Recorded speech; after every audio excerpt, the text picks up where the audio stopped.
90% कब्जा पुरुषों का, देश का, है ना। और जो उत्पादन के संसाधन है उनमें स्थिति और भी खराब है ना, 5% ओनली। तो इस तरह आप देखें और सदियों से आप देखें महिलाओं का अनवरत शोषण हुआ है। शोषण की वजह ये रही कि पुरुष प्रधान यानी पैट्रियार्चल सोसाइटी रही है, पुरुष प्रधान समाज रहा है। तो ऐसी कंडीशन में महिलाओं को अधिकार नहीं मिले, है ना, उनको बराबरी तो दूर रही, द्वयम दर्जे की भी अधिकार नहीं मिले। तो ऐसी स्थिति में आप देखें कि ये खास करके 20वीं शताब्दी, बहुत लेट, वेरी लेट, 20वीं शताब्दी में सही मायने में ये जो महिलावाद है या फेमिनिस्ट थ्योरी है ये आगे बढ़ी। हम अब देखें कि और ये सब कैसे संभव हुआ। ये लोकतंत्र के अस्तित्व के साथ संभव हुआ। जब तक राजतंत्रात्मक शासन प्रणाली थी, कुलीन तंत्रात्मक व्यवस्था थी, तानाशाही वाली व्यवस्था थी, तो महिलाओं को घर की चमकदीवारी के अंदर बंद रखा गया। नो राइट टू एजुकेशन, है ना, और ना कोई चांसेस, ना डिग्निटी की बात कि महिलाएं भी पुरुष के बराबर हैं। आप देखें कि अगर हम जीव विज्ञान के आधार पर देखें तो महिलाओं पुरुष बराबर है, लेकिन समाजशास्त्रीय आधार पर समाज ने महिलाओं को पुरुषों से अलग किया और समय समय पर उन्हें यह एहसास कराया गया कि आप पुरुषों के बराबर नहीं। चाहे टैलेंट का मामला हो, चाहे परिस्थितियों को संभालने का मामला हो, हर क्षेत्र में आप देखें महिलाएं पुरुषों से बखूबी और अच्छा काम करने में सफल होती हैं। अगर हम विश्व के इतिहास पर नजर डालें और खास करके 20वीं शताब्दी में देखें तो हम अपने ही देश में देखते हैं कि जितने भी प्रधानमंत्री हुए उनमें श्रीमती इंदिरा गांधी जी का आप देखिए रोल है प्राइम मिनिस्टर, उन्होंने पुरुष प्रधानमंत्रियों से किसी मामले में कमतर काम नहीं किया। ठीक है। एस भंडार नायडू जो श्रीलंका की जो है राष्ट्रपति थी, पहली महिला, और इसके अलावा आप देखते हैं कि मार्गरेट थैचर जो कि ब्रिटेन की प्रधानमंत्री हुई। तो इन महिलाओं ने इस बात को सिद्ध कर दिया कि हम पुरुषों से किसी मामले में कमतर नहीं। आप देखिए लोकतांत्रिक जो व्यवस्था है उसके विकास के साथ साथ जो लोग शोषित थे, तीन खास करके वर्ग बहुत शोषित रहे हैं। एक तो दलित, अल्पसंख्यक और तीसरी महिला। ये तीन वर्ग जो है वो शोषित वर्ग में रहे, सदियों से शोषित रहे हैं। तो ऐसी कंडीशन में जब लोकतांत्रिक माहौल आया, समानता, स्वतंत्रता, भाईचारा और न्याय की बात आई, तो जाहिर है ये जो महिलाएं हैं इन्होंने भी अपने अधिकारों की मांग शुरू कर दी। इन्होंने ये नहीं कहा कि पुरुष के अधिकारों को कम कर दिया जाए, इन्होंने केवल ये कहा कि हमें भी महिलाओं के बराबर, पुरुषों के बराबर अधिकार महिलाओं को भी दिए जाने चाहिए। इस पर इन्होंने बल दिया। तो आप देखें, स्पेशली आप देखें इसका उद्देश्य क्या है, इसका उद्देश्य क्या है, एम क्या है। तो उद्देश्य में हम देखते हैं कि ये जो मूवमेंट है इसका उद्देश्य ये है कि लैंगिक समानता पर बल दिया जाए। इस पर लैंगिक समानता, जो जेंडर इक्वेलिटी, कि पुरुष और स्त्री ये दो वर्ग हैं, प्राकृतिक रूप में दोनों लोग अलग हैं, लेकिन वैसे आप सोशल स्ट्रक्चर, पॉलिटिकल राइट, अगर इस क्षेत्र में देखें, बुद्धि, विवेक, सुंदरता, इन सारे एंगल से अगर विचार किया जाए तो महिला पुरुष से कहीं भी अंतर नहीं है। अब हम आप देखें कि दूसरा था न्याय की दशा, कि न्याय की परिस्थितियां समान रूप से मिलनी चाहिए, जैसे पुरुषों के साथ न्याय किया जाता है। आप देखिए विभेद हर जगह दिखाई दे रहा है, जन्म से लेकर के और मृत्यु तक महिलाओं के साथ भेदभाव होता है, इसमें कोई दो राय नहीं। बचपन में जब बर्थ ही होता है तो वहीं भेदभाव होने लगता है। वेरी प्रोग्रेसिव सोसाइटी, बहुत ज़्यादा जो पढ़ा लिखा तबका है वो भी चाहता है बेटी नहीं बेटा, इसीलिए भ्रूण परीक्षण कर रहा है। है ना। क्या करवाते और हैं भ्रूण परीक्षण करने के बाद जब देखते हैं तो उसे कि गर्भ में मिसकैरेज पलने करा वाला दिया शिशु लड़की बेटा है नहीं लड़का बेटी है, तो मिसकैरेज तो करा उसकी दिया गर्भ में ही मृत्यु करा दी जाती है।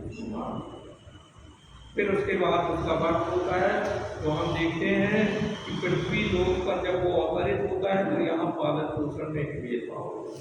बेटे को अलग दायित्व, बेटे को अलग कपड़े, हालांकि सब लोग बराबर से नहीं लेंगे, हो सकता है देर स्ट्रक्चरल चेंज आ गए हैं समाज में, लेकिन ये भेदभाव हर जगह तो नहीं है, हर जगह समानता नहीं है ना।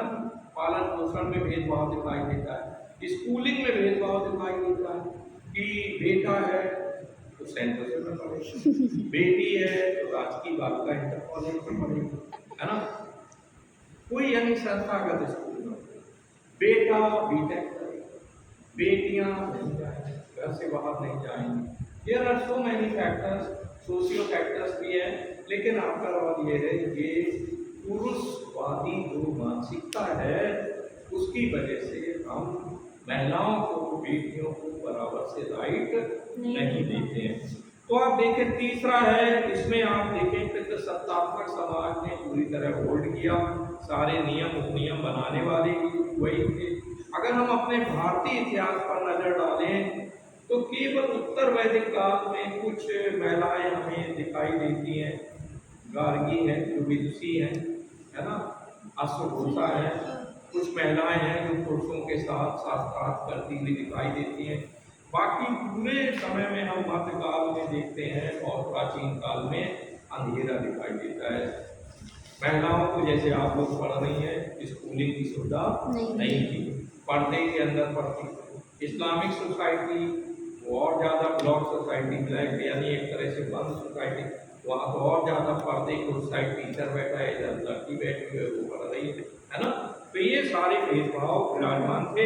तो जो उद्देश्य था ये महिलावाद का, पहला उद्देश्य आपने लिखा कि लैंगिक समानता बढ़ती जाए, दूसरा न्याय की दशाएं क्रिएट की जाए, और तीसरा उद्देश्य जो इस समय सबसे ज्यादा चल रहा है कि महिला सशक्तिकरण, है ना, विमेन एम्पावरमेंट, महिलाओं को शक्तिशाली बनाया जाए। और याद रखें जो विमेन एम्पावरमेंट है, महिला सशक्तिकरण है, इससे लाभ केवल महिलाओं को नहीं मिलेगा बल्कि पूरी सोसाइटी को लाभ मिलेगा। अगर महिलाएं शक्तिशाली होती हैं, महिलाएं एम्पावर्ड होती हैं, तो इन दैट केस पूरे समाज को लाभ। पंडित नेहरू ने कहा कि जब एक पुरुष पढ़ता है, शिक्षित होता है, तो एक पुरुष पढ़ता है, पुरुष को ही उसे लाभ है, लेकिन जब हम एक महिला को पढ़ाते हैं तो उससे कई समाज को as mother, as a wife, everywhere उसका कंट्रीब्यूशन होगा, है ना। पुरुष बाहरी समाज को ज़्यादातर देखता है, घर में रहने वाली जो माँ है वो शिशु पालन करती है, तो बच्चे को जो अच्छी पेरेंटिंग है कौन देगा? माँ। तो ऐसी कंडीशन में हम आप देखें, अब आता है कि इसका उद्भव और विकास, है ना। ये दूसरे स्थान पर हम लोग आते हैं कि उद्भव और विकास बड़े संघर्षमय गाथा है। किस तरह ये जो महिलावाद या महिला मूवमेंट, फेमिनिस्ट मूवमेंट जो आज दिखाई दे रहे हैं, हालांकि कहीं कहीं ये नकारात्मक चले गए हैं, है ना, अति ज़्यादा ही कुछ उग्र हो गए हैं, लेकिन आफ्टर ऑल आप देखें कि अगर हम इसका उदारवादी अप्रोच देखें तो वहाँ ये सही हमें दिखाई देता है। तो हम आप देखें कि इसमें पहले कहाँ से शुरुआत होती है, उद्भव कहाँ से होता है, तो पहले हम फ्रेंच रिवॉल्यूशन पर जाते हैं। एक तो हमें ये याद रखना है कि खास करके फ्रांस से मूवमेंट जो महिलावाद है ये शुरू हुआ। कहाँ से शुरू हुआ? फ्रांस से उसका उद्भव हुआ, और सबसे पहली बार 1791 में 1789 में फ्रांस की क्रांति हुई, जिसमें ये नारा दिया गया समानता, स्वतंत्रता, भाईचारा और न्याय, है ना। लोकतंत्र के जो पिलर्स हैं, जो मूल हैं, इन पर सबसे ज्यादा बल दिया गया।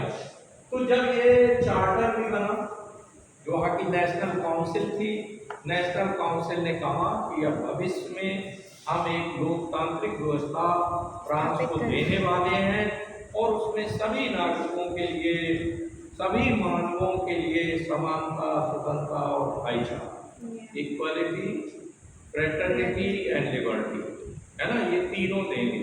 तो यहाँ पर एक महिला सामने आती है, ओलंपे दी गूजे। क्या नाम है? 1751 में ओलंपे दी गूजे। ओलंपे दी गूजे ने एक आर्टिकल लिखा, एक लेख इन्होंने लिखा, declaration of rights of women and citizen. Declaration of the rights of women and citizen.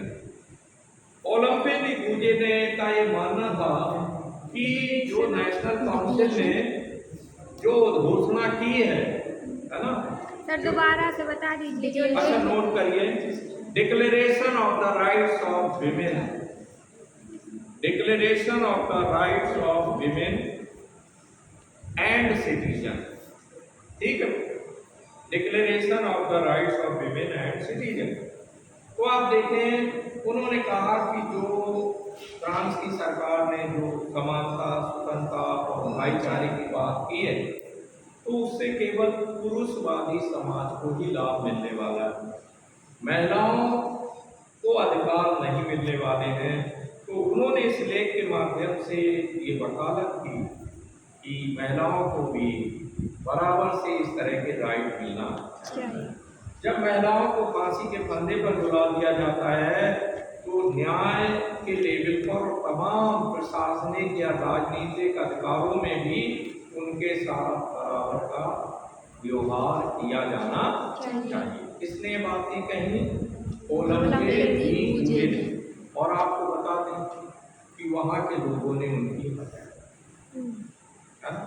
पुरुषवादी लोगों ने, क्रांतिकारियों ने उनकी हत्या कर कि नहीं, आप राइट टू इक्वल राइट की बात नहीं करोगी। उसके बाद आप देखें कि एक साल बाद 1752 में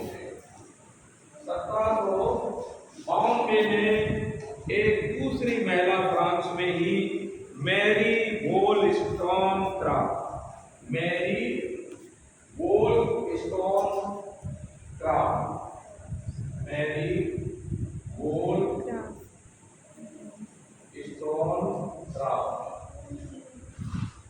ठीक है भाई, ठीक, एक साल बाद उन्होंने एक पुस्तक लिखी, ठीक है, एक बहुत ही सुंदर पुस्तक लिखी और उसका था a vindication of rights of women. वो पुस्तकें भी आपके कंपटीशन में आएंगी, तो इन्हें नोट करना बहुत जरूरी है। A vindication of rights of women, a vindication, note करें, a vindication of rights of women, vindication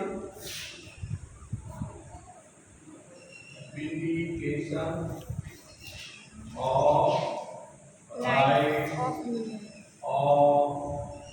women, a vindication of rights of women।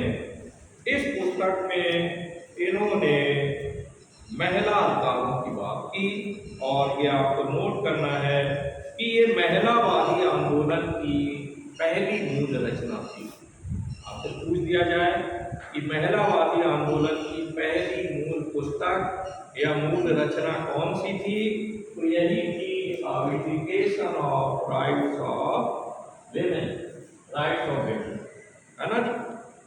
आप देखें कि इस पुस्तक ने फ्रांस में बहुत जागरूकता पैदा की और मूवमेंट को आगे बढ़ाया। इसमें इन्होंने कहा कि जब मानसिक धरातल पर, बुद्धि विवेक में, शारीरिक स्ट्रक्चर में, हर तरीके से महिलाएं बराबर हैं, तो ऐसी कंडीशन में राजनीतिक अधिकारों में, सामाजिक अधिकारों में, आर्थिक अधिकारों में, सभी में महिलाओं को पुरुषों के बराबर दर्जा मिलना चाहिए। फ्रांस के बाद ये मूवमेंट जो है पहुंचा अमेरिका और ब्रिटेन। हाँ पहुंचा भाई, अमेरिका और ब्रिटेन पहुंच गया।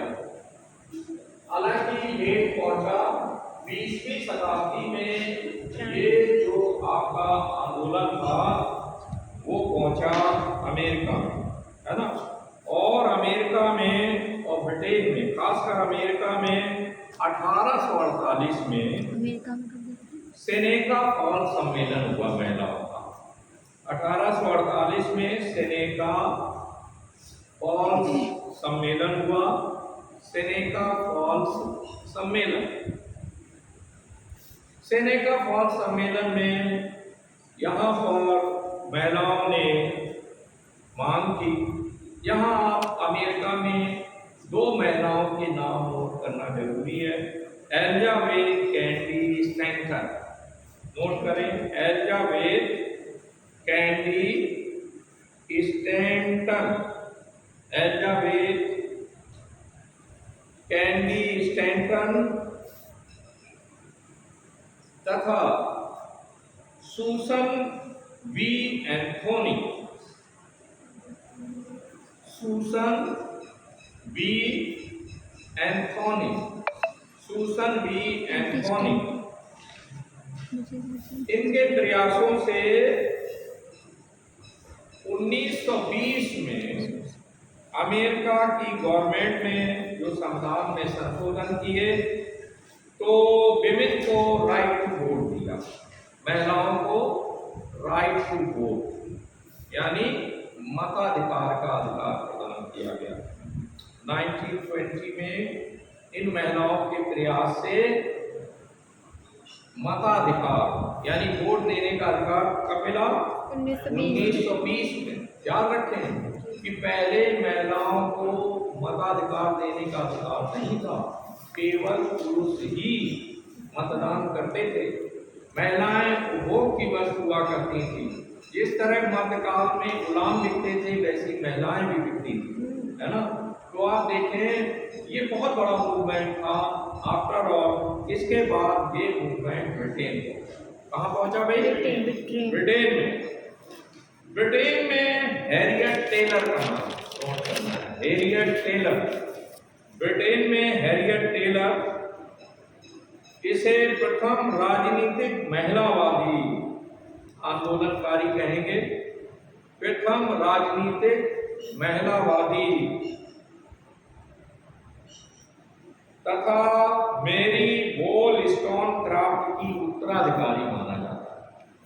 यानी जो फ्रांस की क्रांतिकारी थी मैरी वोllस्टोनक्राफ्ट, है ना, मैरी वोllस्टोनक्राफ्ट की उत्तराधिकारी कहा गया। और आप देखें इन्होंने उस समय के बहुत ही बड़े दार्शनिक J.S. मिल से विवाह किया। किससे? J.S. मिल, जॉन स्टुअर्ट मिल से विवाह किया। और J.S. मिल ने एक पुस्तक लिखी, the subjection of women, the subjection of women नामक पुस्तक लिखी। द सब्जेक्शन, ये पुस्तक पूछी जाएगी कंपटीशन में। द सब्जेक्शन ऑफ विमेन, और जो पब्लिश हुई 1869 में ये पुस्तक पब्लिश हुई, है ना। पुस्तक कौन सी? J.S. मिल महिला अधिकारों के बहुत बड़े समर्थक थे और कहते हैं कि प्रत्येक पुरुष के कार्य क्षेत्र और उसके योगदान में किसी न किसी महिला का भी हाथ होता है ना। तो ऐसी कंडीशन में इनकी जो धर्मपत्नी थी Harriet Taylor, she was feminist, वो महिलावादी अधिकारों की बहुत समर्थक थी। तो जाहिर है J.S. मिल के साथ डिस्कशन होता होगा, तो उन्होंने द सब्जेक्शन ऑफ विमेन लिखी और उन्होंने कहा, उनका एक बड़ा कोटेशन है प्रसिद्ध कि अपनी आत्मा, अपने शरीर, है ना, अपने हृदय पर प्रत्येक व्यक्ति संप्रभु है। Everyone is sovereign in his mind, soul and heart। ठीक है, प्रत्येक व्यक्ति संप्रभु है। तो ऐसी कंडीशन में प्रत्येक व्यक्ति को ये राइट मिलना चाहिए कि वो अपने हिसाब से अपनी जिंदगी को गुजार सके। उन्होंने ये भी कहा कि अगर राजनीतिक क्षेत्र में महिलाओं का पदार्पण होगा उन्हें पॉलिटिकल राइट्स सौंपे जाएंगे तो राजनीति सब हो जाएगी। क्या कहा? पॉलिटिक्स में स्टेबलाइज्ड, है ना, राजनीति सब हो जाएगी क्योंकि महिलाएं ज्यादा सब पुरुषों से।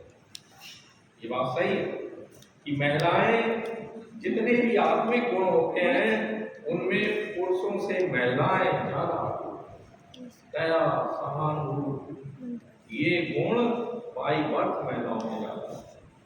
तभी तो वो मदर, आप देखें सारे विद्यालयों में ज्यादातर जो बचपन में बच्चे पढ़ते हैं उनमें ज्यादातर लेडी टीचर क्यों रखी जाती है? Not only in India but abroad, America, Britain में सब जगह चलन है कि जो खास करके छोटे बच्चों के स्कूल्स हैं उनमें महिलाओं को दिया जाएगा, क्योंकि पुरुष जो है बड़ी जल्दी उम्र हो जाता है ना, गुस्सा उसे बहुत जल्दी आता है। तो ऐसी कंडीशन में महिलाएं कोमल बच्चों को ज्यादा अच्छी तरह संभाल सकती हैं क्योंकि उनके अंदर कोमलता होती है। पुरुष ये गुण महिलाओं से सीखता है। कैसे सीखता है? मदर की कोख से जन्म लेता है, माँ उसका पालन पोषण करती है ना। इसीलिए आपने देखा होगा कि बहुत सारे बच्चे और खासकर पुरुष वर्ग में जो बच्चे बचपन में ही अनाथ हो जाते हैं, जिन्हें माँ का प्यार नहीं मिलता, तो वो कमजोर होते हैं। जो क्रिमिनल्स पर अध्ययन किया गया तो पता लगा उन्हें प्यार नहीं मिला था, तो वो प्यार को क्या समझे, है ना। तो ऐसी कंडीशन में वो तमाम घटनाओं में देखा गया कि उनके द्वारा जो अपराध किए जाते हैं वो बहुत दुर्लभ टाइप के होते हैं, है ना। तो आफ्टर ऑल आप देखें ये जेएस मिल ने जो कहा, जेएस मिल की ऑन लिबर्टी भी आपने स्वतंत्रता पर बहुत ज्यादा उन्होंने बल दिया और पुरुष के साथ साथ उन्होंने महिलाओं की स्वतंत्रता पर भी बराबर से बल दिया। सर टाइम हो गया।